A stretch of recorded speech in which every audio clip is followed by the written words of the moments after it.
Jamil Zainasheff joins me this week for Beer Brewing Q&A. This is BeerSmith Podcast number 258.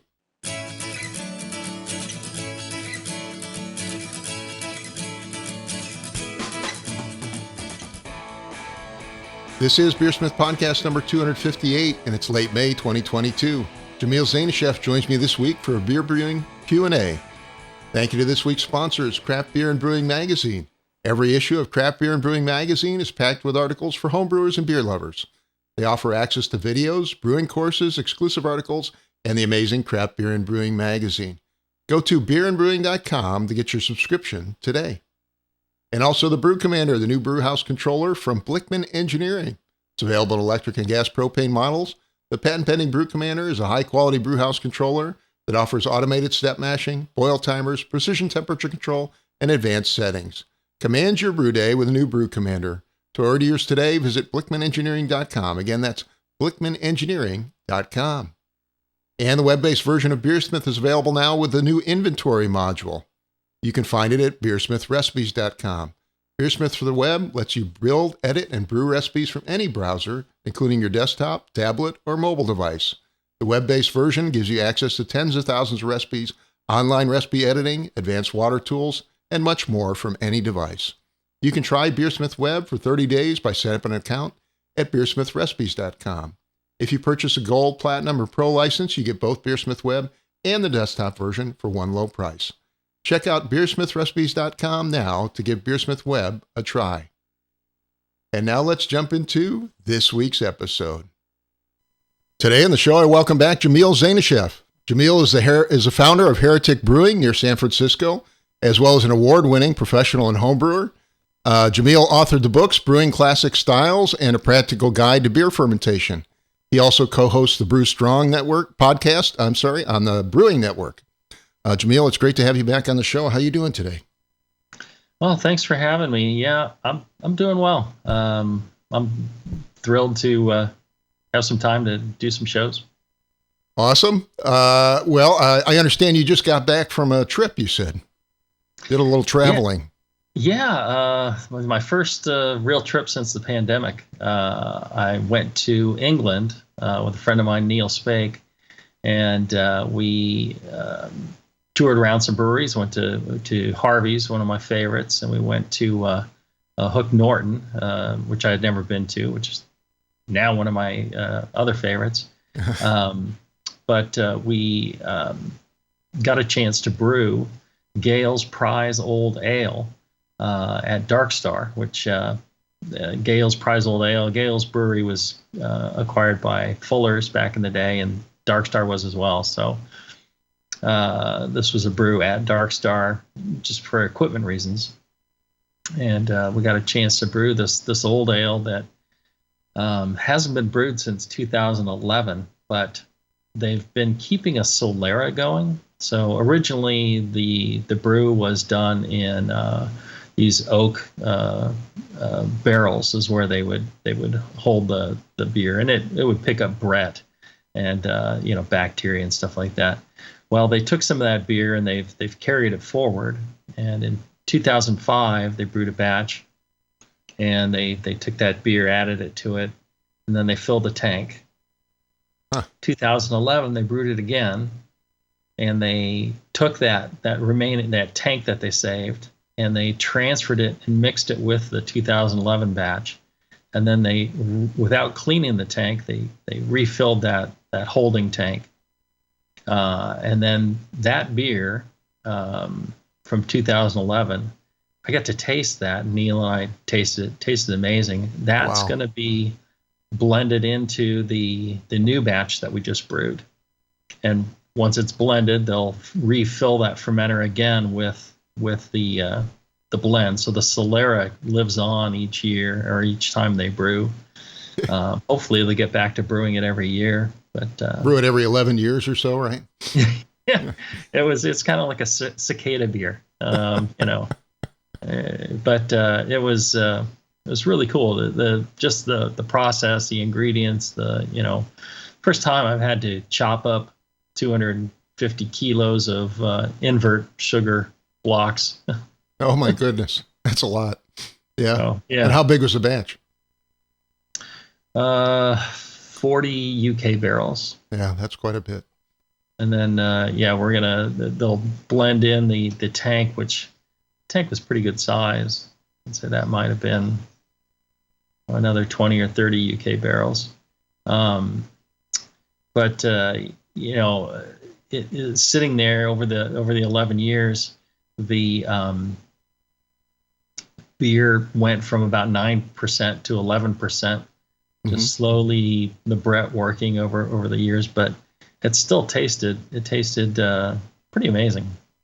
That's awesome. That sounds like a lot of fun. Sounds like you had a great trip. And I think you were mentioning before the show too that there's some new things going on at Heretic Brewing as well. Yeah, so my wife and I sold our interest in Heretic to a group that's building a collaborative of about 10 breweries, the West Coast breweries, and it was mainly I got some health issues and I'm getting old, and we you don't look old. Well, it's a chance for us to move towards retirement. Yeah.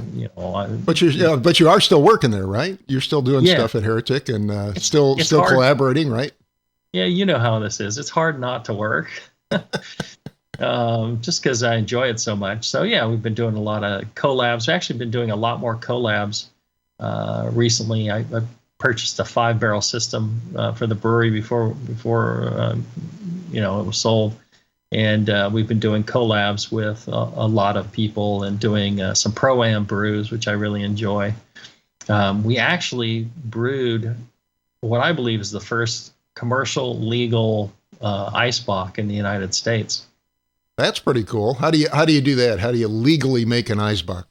Yeah, because for a lot of people who don't know, in the U.S. as a brewery, you can only freeze concentrate something to about it's like it's a minuscule amount. You end up with like a 0.4% of the total original strength, and it's mainly meant for the breweries that are doing ice beers, ice lager, whatever ice, right, whatever it is.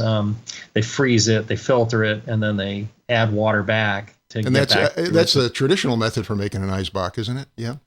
Well, yeah, except they use it to freeze it, filter it, and then they add water back, and they end up at the same strength. If you try and concentrate like you would normally for an ice bock, it's illegal for a brewery. Okay. So how'd you get around that? Well, we also have a distillery license, so I got the bright ideas. I would add it as a distilled spirit. Okay. And so I filed a formula for that, and of course they told me, no, you can't do that. This is a beer. You need to file this as a beer. So I'm like, no, that's incorrect. So I filed it as a beer. They told me, no, you can't do this as a beer. It's too high a concentration. I said, well, that's why I filed it as a distilled spirit. I'm freeze distilling it. I'm cold distilling. And The agent I got said, okay, reopen your formula and I'll approve it. And so I got it approved now. That's awesome. So yeah, they probably didn't even have any good understanding of what you were trying to do, right?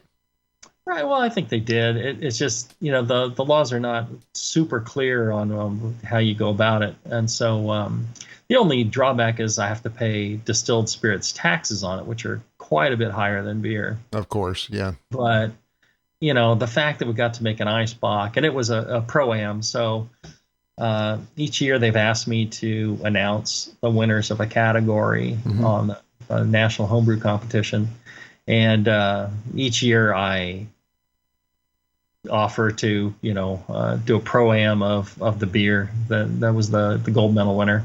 Very cool. The first year I think it was can't remember. It was a IPA of some kind, IPA category or something. And this last year it was Bock, and it ended up being an ice bock. I'm like, well, shoot, I don't know how I can legally produce that. And so I offered to do it before really figuring out how to make it happen. But we got it done. So anybody who has a distilling license and a brewery license, well, if you just have a distilling license, I guess you can make an ice pop. So that's awesome. That's really cool. They've already approved it, and if you file yours and they say no, you can just point them to the Heretic one, and they should approve yours. Set the precedent here, huh? Yep. Yeah. Yep. Well, today you agreed to do another Q&A session with me, and I've asked you before how you got into brewing, and you told me that story a couple episodes back, but I never did ask you how you decided to start brewing professionally. So I was kind of interested in hearing that story. Yeah, I was, enjoying my life, home brewing and writing books and articles and traveling around to breweries. But my software world, I just couldn't stand the person I was reporting to in software after, decades of working in software. So you had a difficult boss then? Yeah, it was kind of, more immoral than anything else. And I couldn't, I've had difficult bosses, but the guy was just, a sleazebag. So we've all been there. Right. I quit my job. I finally convinced my wife to let me quit my job. And that was in 2009.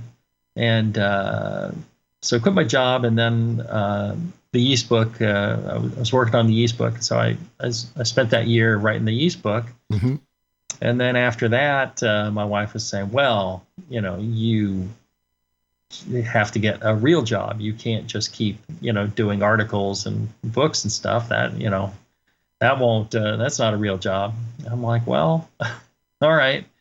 I could open a brewery. And every time I mentioned it to her before, she said, no, you have a good job in software. You're not going to do that. And so once I didn't have a good job in software, and I told her I'm not going back to software, she said, well, yeah, go ahead and open the brewery. So a friend of mine was having troubles getting his brewery open, and it wasn't too far away. So I told him, it's like, look, I'll come in and help finish up the brewery. You have more space than you need. I'll bring in, my own tanks. I'll bring in my own, I'll hire my own crew, and we'll share the brewery with you. Mm-hmm. And so set it up as an alternating proprietorship. And that's how we got started there. And then after about 6 months, we're just like, oh, not enough room. We're going to have to find another place. So get into the spiral of infinite growth, right? Yes. Yeah. That's a big problem. In brewing, you end up always trying to raise money for the next expansion, right? Exactly. Yeah. Well, what advice do you have for somebody looking to make the leap from home brewer into pro brewer? Because, obviously you've done a tremendous amount of home brewing. You did the brewing classic styles where you brewed, I think, every single style, right? Mm-hmm. Yeah. A lot of times people ask, what they should do. And the thing I tell them is, brewing commercially is a business. Right. And the thing that you're going to struggle most with is the business aspect of it. If you haven't run businesses before, if you're not, an entrepreneur, you're going to struggle with, a lot of the business side of it. I think the brewing side is not that much different than home brewing. If you're an excellent home brewer and you, win tons of awards and you can make a flawless beer, and you have no problems with contamination, things like that, you can make commercial beer. It's just on a larger scale. There are some things to worry about, dealing with large volumes of hot water, pumps that build, some serious pressure, mills that you could, stick a hand in, things like that. The caustic and acid. Just a generally whole different scale, right? Yeah. I think there's safety things that you need to be cognizant of going into commercial brewing.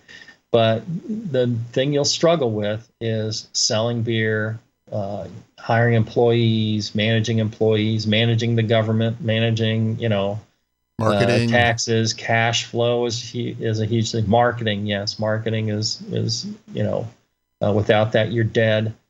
And of course, you have to be all those things, right? Yes, because there's unless you have a ton of money, it's you and maybe one other person to get started, and it's a lot of hard work. It's fun and it's enjoyable, but it changes your hobby. I just recently brewed my first homebrew batch in probably 9 years. Yeah. That does. I mean, it is obviously different when you take your hobby and turn it into a business. It becomes a business, obviously, right? Mm-hmm. Right, and you have to make business decisions. Right. We always looked for safety first, and beer quality's number two, and then somewhere way down the line is making a profit. Right. We were lucky and got away with that, but the smaller you are and the more the newer you are, the more difficult that can be. Yeah. Well, you brewed all the major beer styles. So what's your favorite beer style? Well, people have asked that in the past, and I always answered with, I'll take the well-made beer. The one that's brewed perfectly is going to be my favorite. They ask, what beer do you like to drink? And I'm just like, well, the one that's in front of me, right? Right. Well, if you go into, a place and they make something really well and they have other beers on that are, okay, I'll take the one that's really well made every time. I don't really care about the style when that goes, because I enjoy all styles. They all taste great to me. Mm-hmm. However, when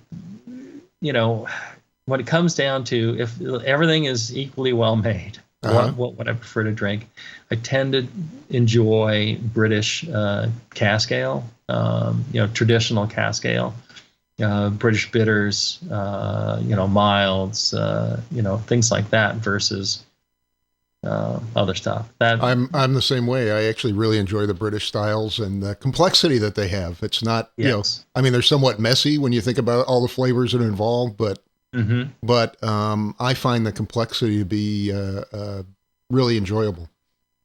I agree with you, and I think the for me, great British cask ale is the most difficult style to brew properly. You can brew a cleaner version of them. People taught. I one of the things, and I think it's underappreciated, the British cask ales, because it is a style that doesn't travel at all. You cannot. I mean, they do ship some casks over, but it's a very delicate thing. It needs to be properly, handled by the publican. Yeah. You need some knowledge of how to actually dispense that properly. Whereas if you look at German lagers, which are popular, you look at Belgian ales, they're all bottled, and they do fine shipping in bottles, or they can be kegged and shipped. And it's much easier to serve those properly. Yeah.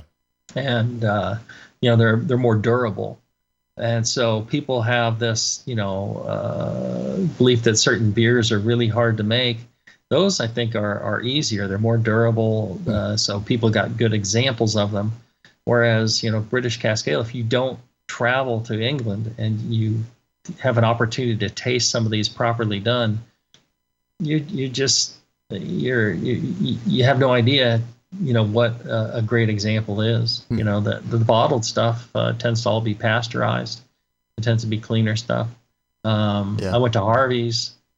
They it's probably my favorite pint of bitter is their best bitter. Mm-hmm. And they've been using the same pitch of yeast since I think 1957 or something like that. Wow. And it's It may open not be the same anymore, but fermentation, and there's just the way everything is done there is very difficult. I've been dreaming for quite a while about commercially bringing over some of the old brewing equipment that does double drop and the squares and all that. And I was going to set it up at Heretic, but now that opportunity's passed, I'm trying to think of a way to build a homebrew size version of it for making doing real a double ale drop or setting up a fermenter with a parachute and the ability to skim using the parachute.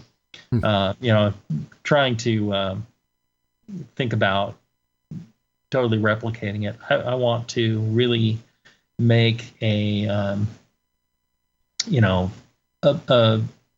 British cask ale that truly I feel is up there with some of the best I've had in England, and that's very difficult. I think that's a task I've never really achieved. But now I will. That's my new goal. That's awesome. So when you sit down to create a new beer, what's your starting point? Do you start with a blank sheet of paper? Do you start with a beer you brewed before? How do you create something truly new and unique? That's tough. It's a good question. You know how it is. Sometimes, and I think most home brewers do, you get an idea, and the idea may come from something you've eaten, something you smelled, another beer that, somebody else brewed that you really liked. Sure.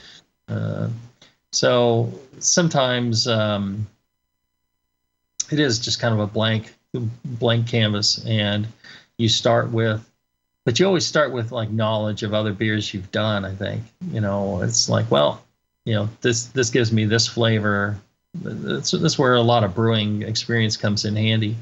And you can start to lay out what you want to do. Sometimes it's, well, I've brewed this other beer. It's close to what I'm thinking, and I just need to change this and that. So you'd go that route. If it's something really completely wild, you tend to start with, okay, well, how much base grain do I need? Let me lay in the other flavors now. Sometimes it's just base grain, and then you add something else. Yeah.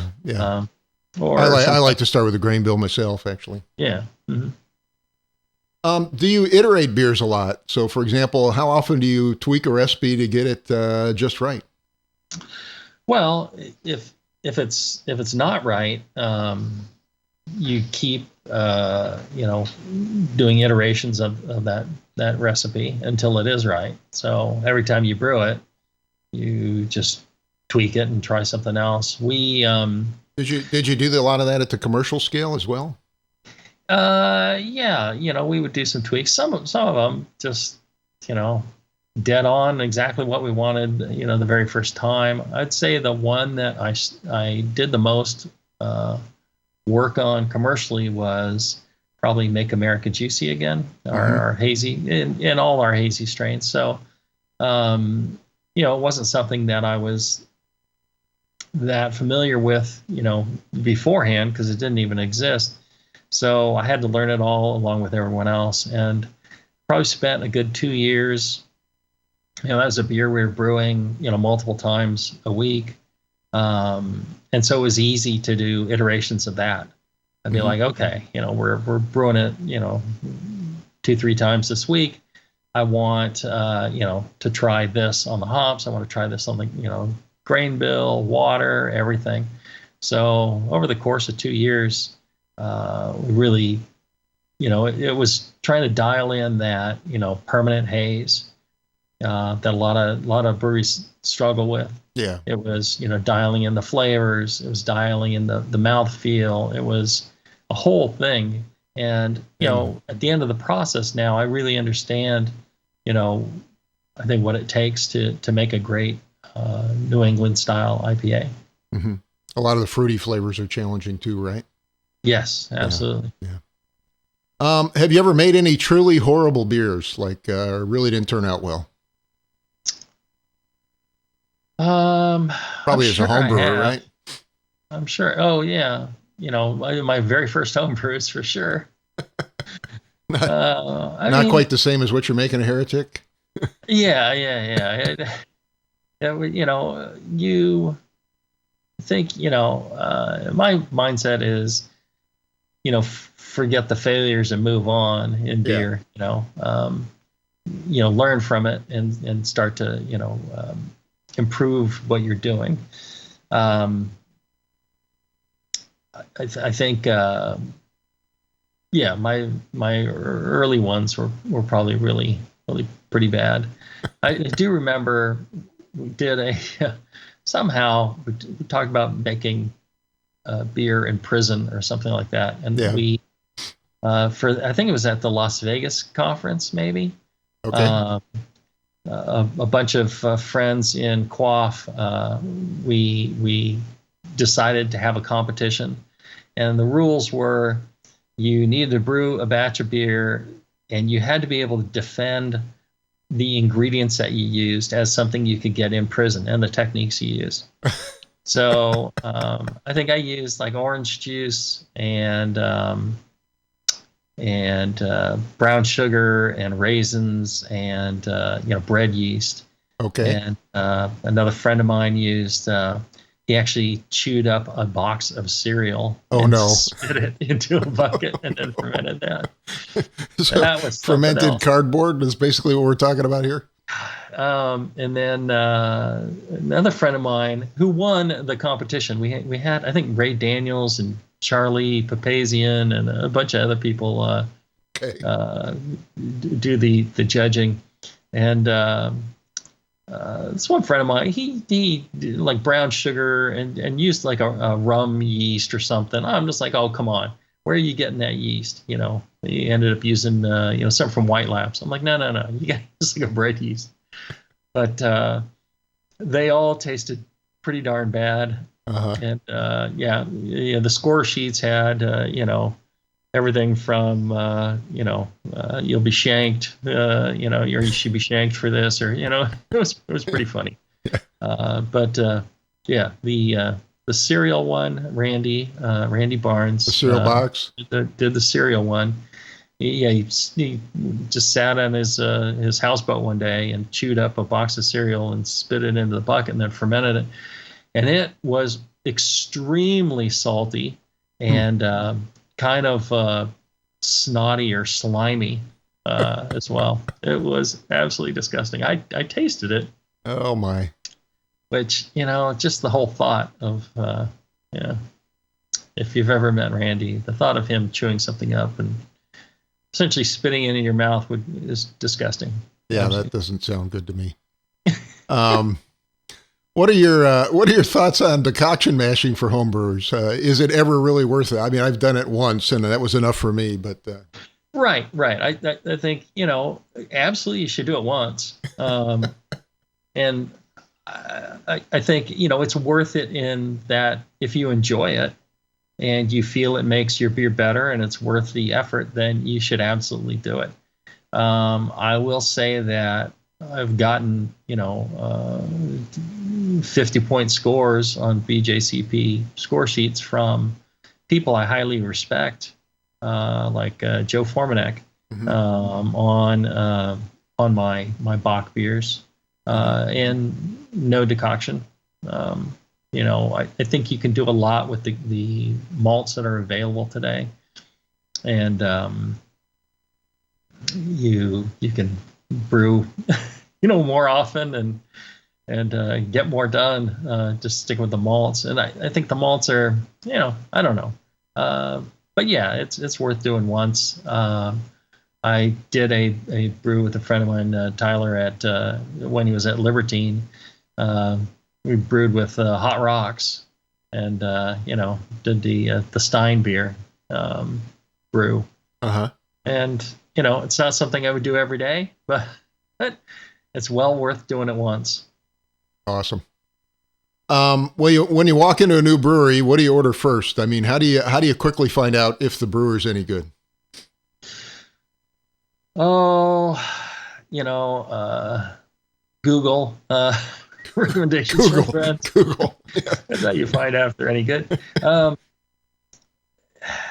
Yeah, generally in U.S. breweries, I will just get an IPA of some kind, unless they're saying something else is great. IPA is probably one of the easiest things to do a decent job of. Right. And even when it's it's kind of like pizza. Even when it's not that good, it's still really good, edible. Yeah. Yeah. So I'll tend to go to IPAs, and then from that you can get a sense of whether they ferment well, if they're if they're working clean, things like that. And then you can branch out and try other things. So you can go like, I'm driving. I can only have just the one. I can only have a half pour. So that's what I tend to do. That, or if it's a brewery I know and know well, I'll tend to go with something lower alcohol, or because I tend to want to have more than one. So that's one of the reasons I like lower alcohol beer. It allows me to stay longer and chat longer.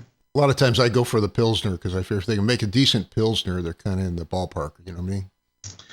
Yeah, but I don't want to be the experimental. Yeah. If they make a good Pilsner, that's a sign at least they can ferment well. But then I've known breweries that make good Pilsners and don't make good other things. So yeah, that's true. You never know. Everybody's got strengths and weaknesses, obviously. Right. Do you think caramel and crystal malts are overused by many homebrewers? I've seen several articles on this. I don't know. I think the tendency for homebrewers is to throw in a lot of different grains, and they overdo the specialty malts. There is something to be said for just one, just base grain. Just brew with base grain, and figure out your brewing with that and your hops with that, and then you can add in other things. So in general, I'd say newer homebrewers do tend to overuse all specialty malts, not just crystal malts. But on the other hand, there's nothing wrong with crystal malts. Used properly and used in the right quantities, they make some pretty amazing beers. So I think I was just saying a lot of beginning homebrewers are more familiar with the crystal malts than they are with a lot of the kiln malts, so they tend to grab for those first. You know what I mean? When they may not be appropriate to the style.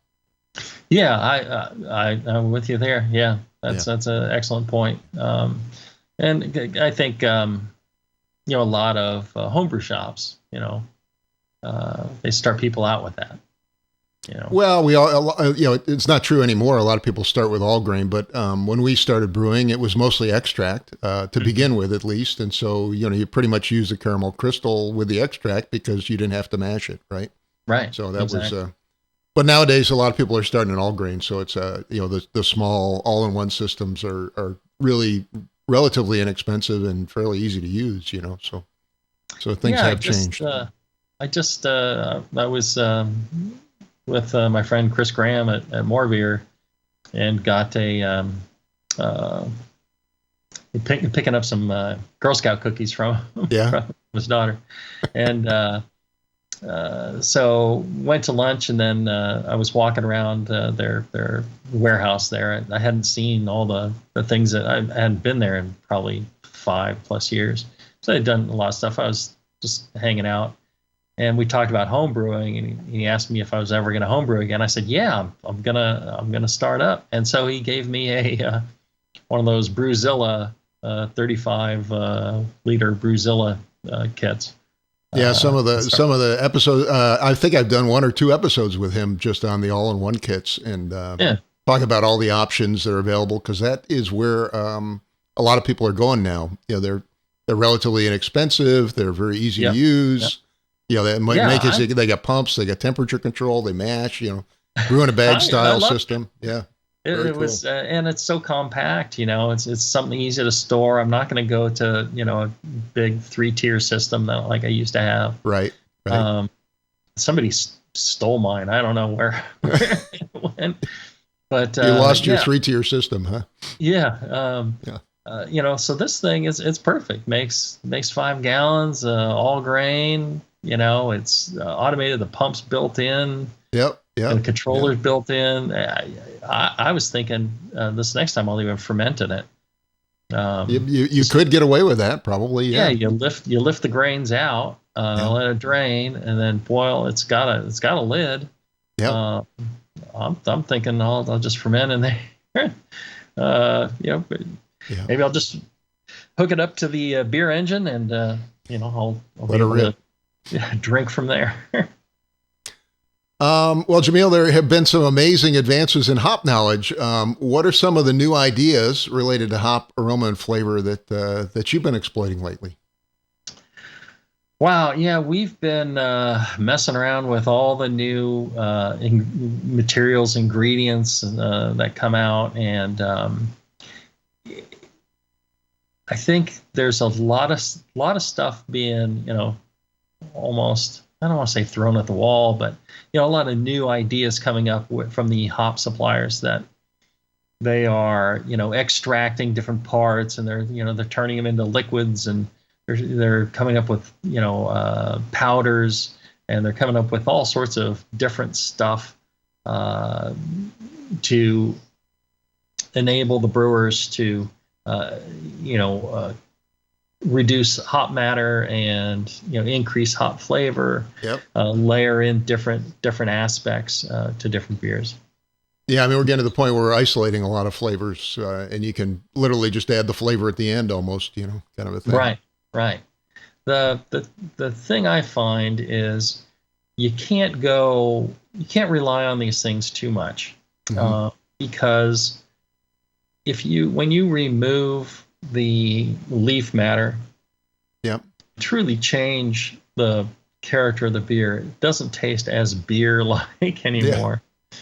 And some people like that, but for me, you have to have some of that in there. You can't use these new extracted products solely by themselves.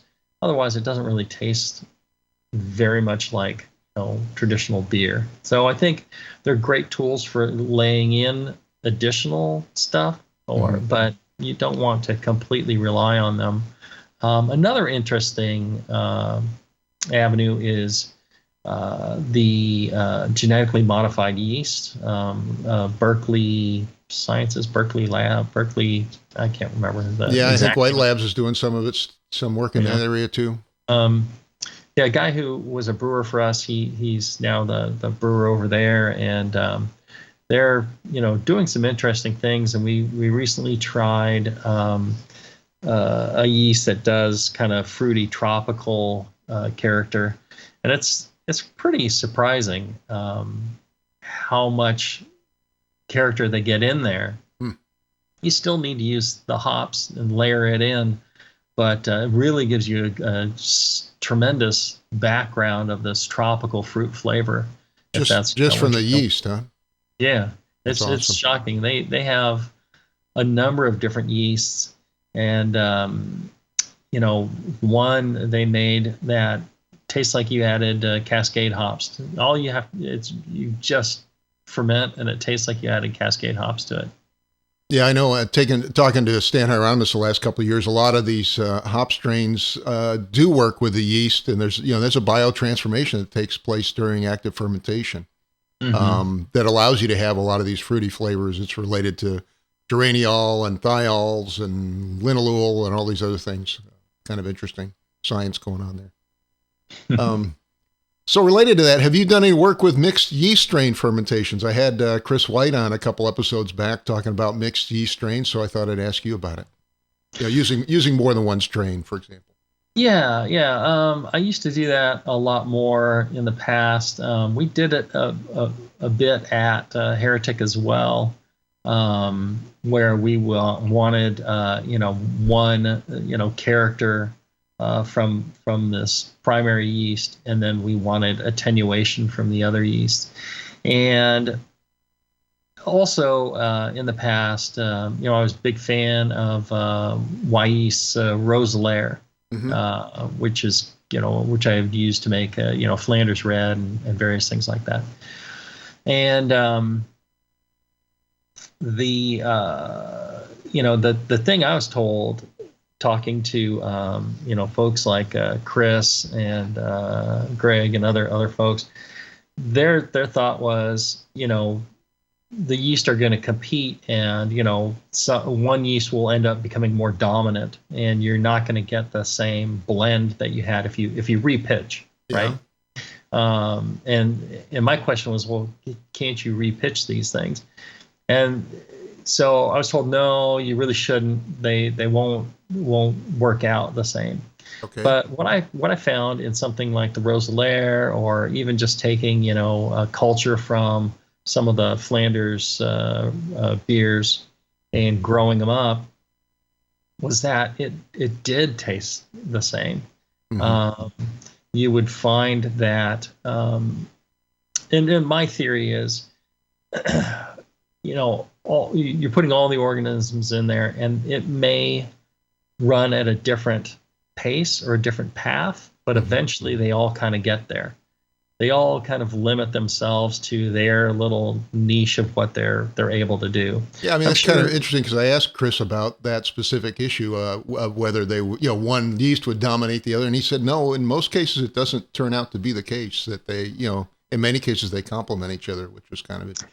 Right. Yeah, and I think Chris's thinking has evolved as well, because back in the day, the thinking was no, and then I think just through some experimentation we've learned, I imagine the thinking that it's possible that other yeasts will outcompete and kind of squeeze out other yeasts from getting quite their nutrients. Is probably some truth to that. Something will be the main fermenter. But all these other yeasts that are in there, if you look at like Harvey's brewery in Sussex, in Lewis, they're in Lewis in southern England.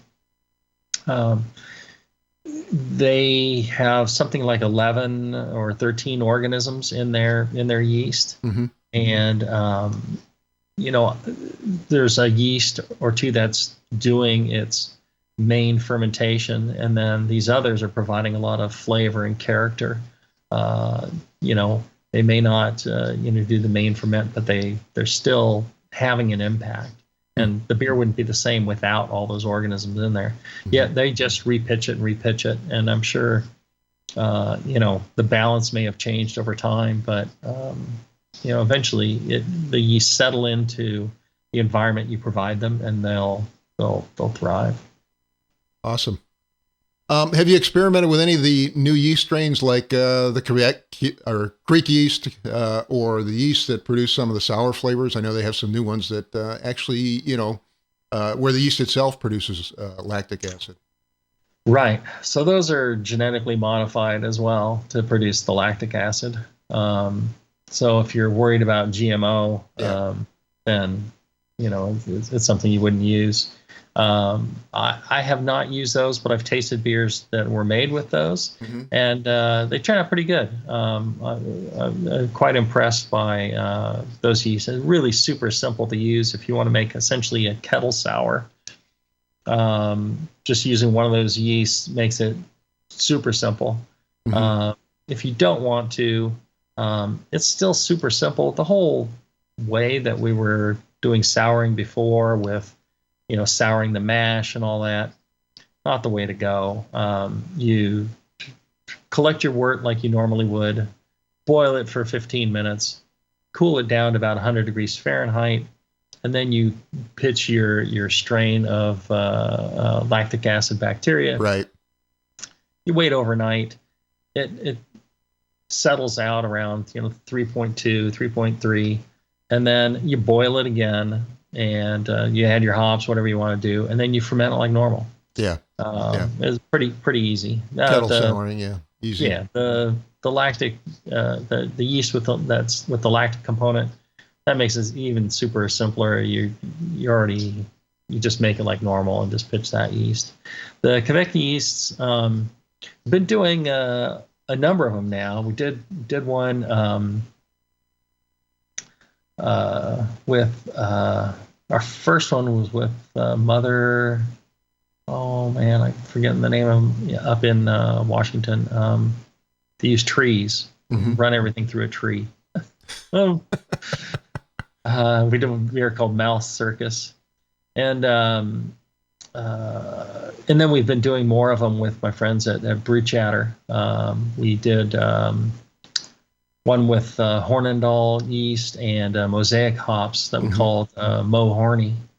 And then we're doing one now called Nordic Cowboy, which is another strain of Quebec yeast with, we're using agave syrup and some Neo-Mexicanus hops. Oh, nice. And then, and we still, I got, back in the day, when Tasty visited Norway, they gave him like 5 or 6 different Quebec yeasts or farmhouse yeast from there. And he gave that to me, and we started playing around with them in the lab at Heretic. And so I'd love to use, 1 or 2 of those in my next Quebec beer, and have a kind of in memory of Tasty. Well, you can fire up the Brazilla, right? Right.